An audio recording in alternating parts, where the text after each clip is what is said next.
এত জঘন্য মহিলা, ওর সারা জীবন ওখানেই থাকা উচিত। জানেন কি ম্যাডাম, এইসব ক্রিমিনালরা কোনো দিন মানুষ হতে পারবে। আমার কিন্তু মনে হচ্ছে কিছু একটা গন্ডগোল আছে।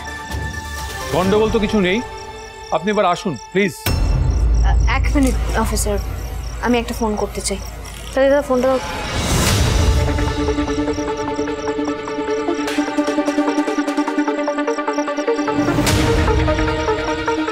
হ্যালো অমিত স্যার, আপনি কি ট্রেনিংয়ে? এই বেরোলাম সবে। কি হয়েছে ঝিলি, কোনো সমস্যা? না আসলে আমার মনে হচ্ছে খেয়ালি আবার কোনো একটা গন্ডগোল করছে।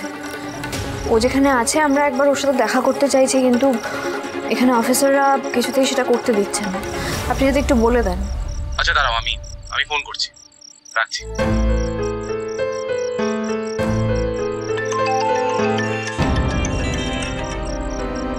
হ্যালো। হ্যালো।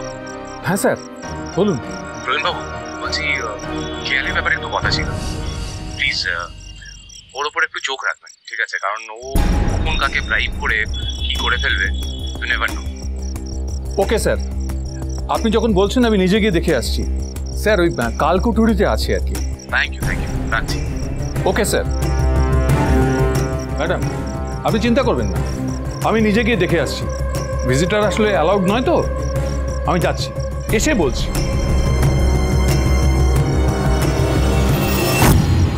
ধরা পড়ে যাবে তো, পালাতে পেরেছে।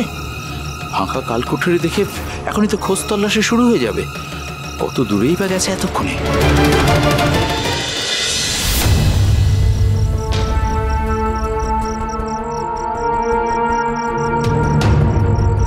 হ্যাঁ তোমরা প্রসিড করো, আমি মেল করে দিই। এই তো ঋষি এসে গেছে। কি ব্যাপার, তোমাদের মুখটা এরকম কেন? তোমরা এত রাতে বাইরেই বা কি করছো? কি কিছু নিয়ে চিন্তা করছো নাকি? ঝিল্লি, রিঙ্কি ওরা ফিরেছে তো? হ্যাঁ ফিরেছিল, কিন্তু ওই আগের দিনের মতো একটা ভ্যানিশ লেখা কাগজ এলো। ওই আর একটা বাচ্চা এসেছিল আজকেও, জানিস তো? ওই ফুলের কি একটা দিল, তার মধ্যে ওই চিরকুটে ভ্যানিশ লেখা ছিল। ভ্যানিশ?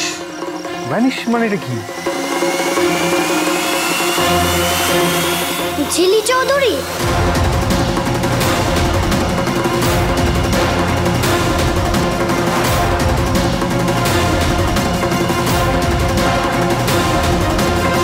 এক্ষুনি একবার সংশোধনাগারে আমাকে যেতে হবে। আমার মনে হচ্ছে অনেক বড় কিছু একটা ঘটতে চলেছে। এটা প্লিজ ধরো না। ঝিল্লি,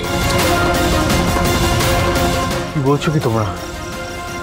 তাহলে তো আমি ওদের সাথে দেখা করছি, তোমরা চিন্তা করো না, আমি দেখা করে ফোন করে দেবো। তোমরা ঘরে কি শুয়ে পড়ো।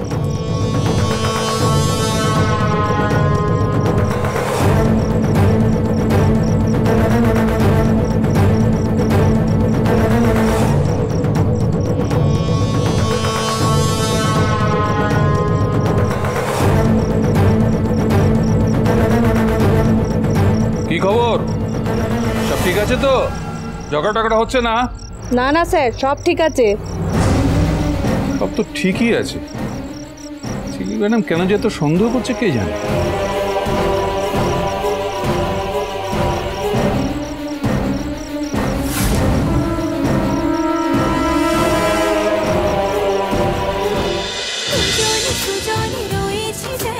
তেঁতুল পাতা সোম থেকে রবি প্রতিদিন সন্ধ্যে ৬টায় স্টার জলসায় ও জিও হটস্টারে।